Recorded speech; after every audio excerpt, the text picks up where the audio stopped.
Hey guys, what's going on? It's Marc Mendez, the real estate coach. Just coach right now. Let's just the coach. This is everyday people, a little spin off to Chalk Talk. Just trying to get people on the phones, talking in person. Just what it is, everyday people that are either entrepreneurs going through work, life, things like that, to kind of relate some life experiences. So today I have a very, very special friend of mine, Coach Trevino, Abel Trevino. He's the offensive line coach at Warren High School. Very, very good friend of mine. Hopefully, we could tell the story of how we met and gained each other's trust. But I'm going to give him a call, and we're going to go from there. I think it's very important to talk to these teachers right now because, they're shaping our future. And, man, they got a lot going on in that classroom. I do not miss being there.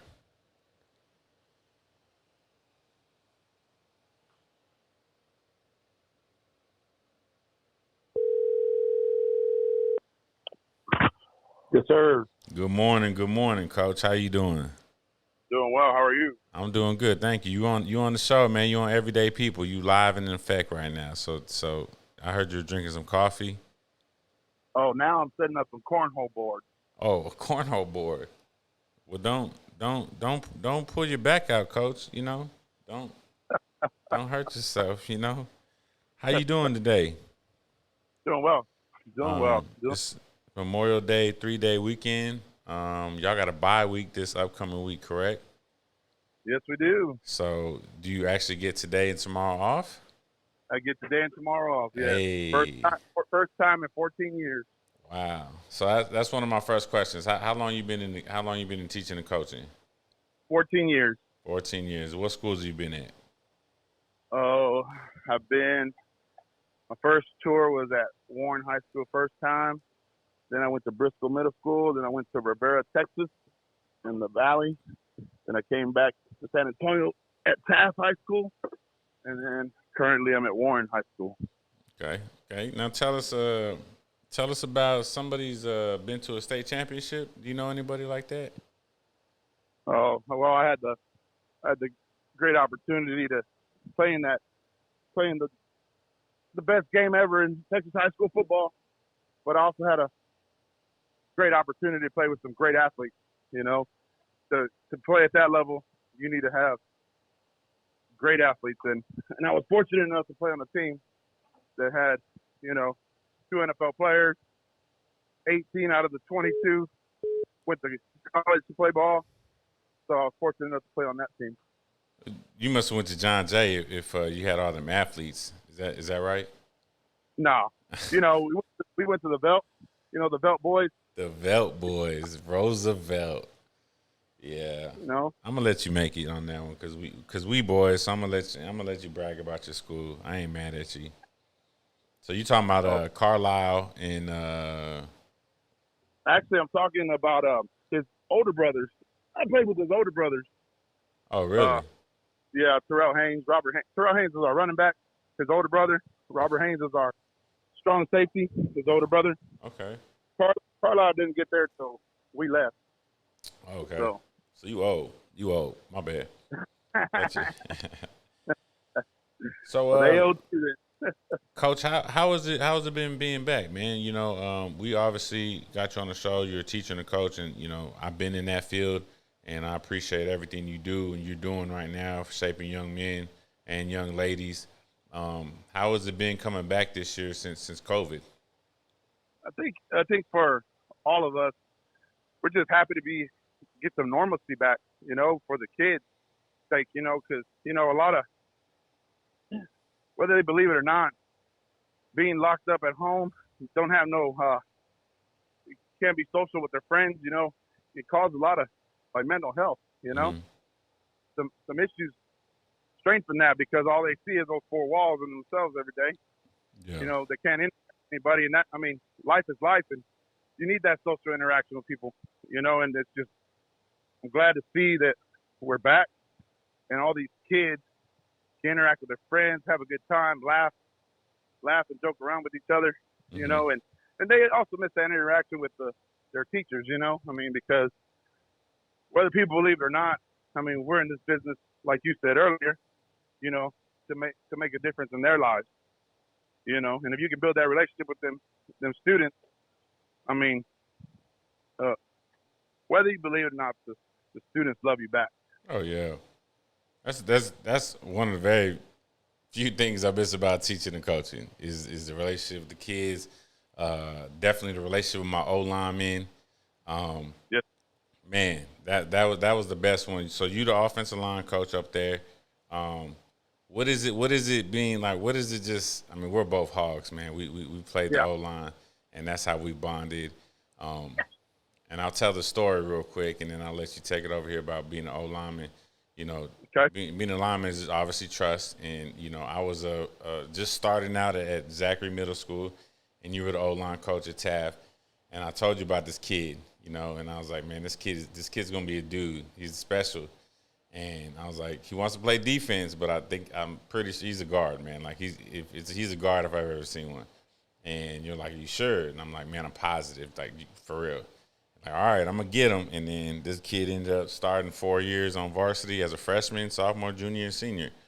And I knew then at that time we had a bond because you trusted me, and you knew the kids that I was going to send you were going to be a little bit more further along than the other schools, hopefully playing O line. So what is it about the special bond of O linemen? Well, to answer your story, I did trust you, and I asked you, and I made sure I asked you, I said, you think he's ready? And he said, Coach, I think he's ready.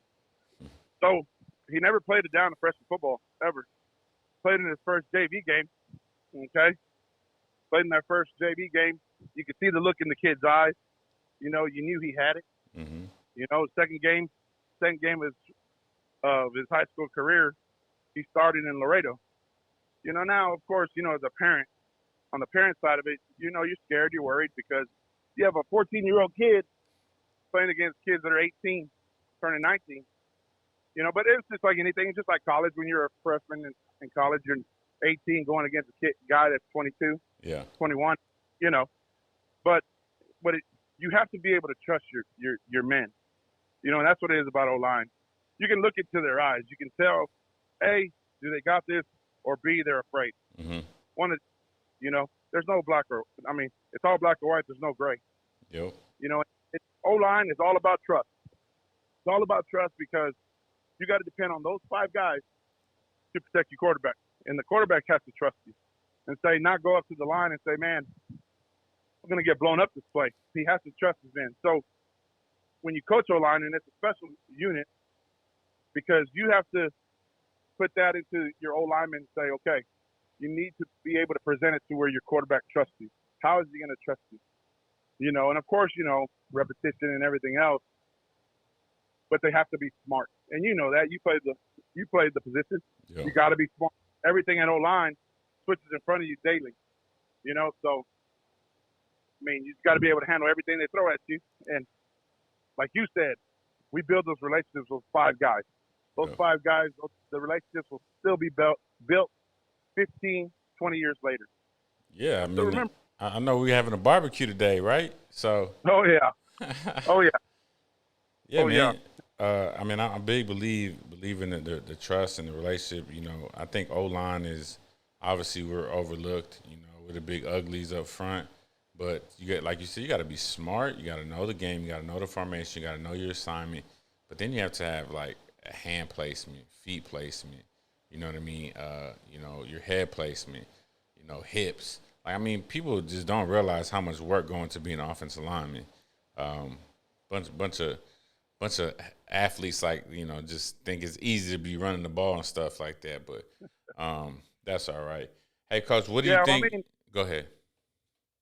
Well, how they always say it's the first to blame, the last to fame.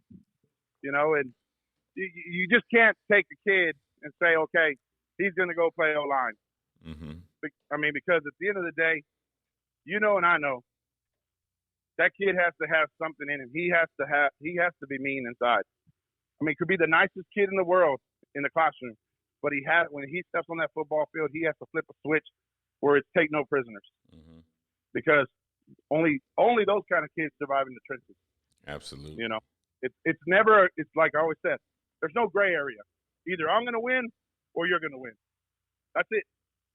When you facing that D line guy, it's me or you, and I gotta take this personal. I gotta take this personal, and that's what I live by. I always tell the old line to this day, it's personal. Man, It has to be personal. I hear that. I heard it from the stands the other night. Was it Friday night, Thursday night? I heard it in the stands Thursday night. I've heard it at scrimmages. I've heard it being right next to you. Take it. It's personal. It's personal. Let me ask you this: how does that translate to life, Coach, for these young men? Well, sometimes some coaches it's about football. I've always taken, and this is just my philosophy. It's what we do with O linemen. It's more. It's not about football. It's about making 5 young men the greatest human beings they can be. That they're going to make a hell of an impact on society. They're going to do well. They're going to be right. And you're going to be proud of them. And you hope you gave them the life lessons and the tools that they can take it once they leave those 4 walls, those 4 years, and they go out into the real world. And they're very productive, and you can be proud of them. Absolutely. That comes from the football field. Whether you believe it or not, people say, what's about football? It's not about football. It's about teaching these young men life lessons, how to be a man. Like the way you had that at Jordan, how to tie a tie, how to balance a checkbook. Yeah. It's those that those young men need still. Absolutely. It's crazy. It's crazy. And I'll tell you, one of my boys that I coached staff played at San Diego State. Mm-hmm. Loved this kid to death. But he had a blowout one time on the highway, and he said, "Coach," he called me in the middle of the night. "Coach, I ain't got no tools. I need help." There I go, 12:30 in the morning. Load up my truck, put the jack in my truck, and I go. But it's that relationship, And while I'm there, I said, "This is how you change the tires. This is what happens when you have a blowout. This is what you need to do." And just like when I coached him on the O-line, I coached him through life lessons, So. And that's that's like I said, that's what I miss the most, man. The Jordan Gents Club that I had, teaching them the life lessons, because especially for me in middle school, you're kind of trying to figure out, some of them ain't grown into their bodies yet. Some of them, they look like they could be it, then they can't. They're not, or they just don't have the passion. They don't follow through with it. It's tough when I go out there. I went out there Thursday and I'm looking at the kids. I look through the program, and man, I could have swore I would have had 10, 15, 20 kids on that varsity roster by now, and it's down to like 5 to 10. And that's just it's okay. It's okay that they're not playing varsity football. Yeah. Because it's not for everybody. We know that. We know this is not for everybody. Right. But you just hope they're taking the lesson, like you said, that I've taught them in life in whatever they're playing. I'm walking out the stadium and I see a couple of kids that I coach. One of them was like, "Yeah, I'm just playing basketball now. He's about as tall as me now." I'm like, "Dang, man, you stretched all the way out." He's like, "Yeah, I'm just hooping now, coach." I'm like, "That's good. As long as you're doing something that you find passionate about and that you love." So just to wrap this up, Coach, what's your favorite part about being a coach and a teacher? My favorite part has to be seeing the kids every day. Yeah. Being able to talk to them. And I know, you don't know kids' lives, but you have to build that relationship to where you understand their lives, what they're about. You don't know what's going on at home, but you want to give them that safe shelter, where they can come and talk to you and build that relationship, You know me, man. I'm always there for the kids, and that's what the number one thing is. It's about the kids. It's always been about the kids. Never been about ball. Absolutely. So, man, I appreciate you. I've been trying to, again, we're trying to do this everyday people. You're the first. Oh, yeah. I believe you're the first teacher and coach we have on here, so I know that's a good thing, because I'm gonna have a whole bunch of other people. Selena's been trying to be on the show too. I'm like, all right, man, I'll let you know when I'm gonna get you, you little young buck. You know what I mean? But no, I'm honored, man. I'm honored to have you. Obviously coming from the field. I know how hard it is to what y'all doing. So I just thank you, man, for that and everything you're doing, and appreciate you taking care of my boys that I've coached in middle school that are now up there. And no doubt. So cool, no doubt. All day. All gas, no brakes. All gas, no brakes, baby. That was our mantra before it was UT. Just so y'all know, we didn't take that from UT. We've been saying all gas, no brakes. We printed that on a shirt. We printed that on a shirt 8 years ago. 8 years ago, real talk. So 8 years ago. All right, Coach. Well, I will hopefully see you here in a little bit. Yes, sir. And man, good talk. I appreciate you being on the show again. This is Coach Trevino, Warren High School football coach. And what course you teaching now? Oh, I still teach world history. World history. Hey, if you don't know your history, is bad. It's gonna repeat itself. I used to teach Texas history, so that's a good subject. All right, Coach. You need anything else you want to leave us with? Hey, all I want to say is thank you. Thank you for having me on. It's a pleasure. You know, I love what I do. I do it for the kids. You know, even though at the end of the day, we're still struggling with COVID. You know what I'm saying? Mask up so we can continue doing what we do. You know, we want to continue being on the field, and everybody needs to do their part so we can stay on the field. Absolutely. You heard that from the coach. Mask up, you know, take a vaccine, no comment. That's it. Pray about it. If whichever one you want to do, pray about it. Stop worrying about left or right or red or blue. Pray about it. You know, pray about it. If you feel it, get it. If you don't, then hey, that's cool. I respect that too. So, but mask up. All right, Coach. Well, I'll see you, man. I appreciate you. All right. See you soon. All right, Marc. talk to you later. Bye. All right, so that was Everyday People episode. Hell, you got to help me out here. 4? I think that's 4.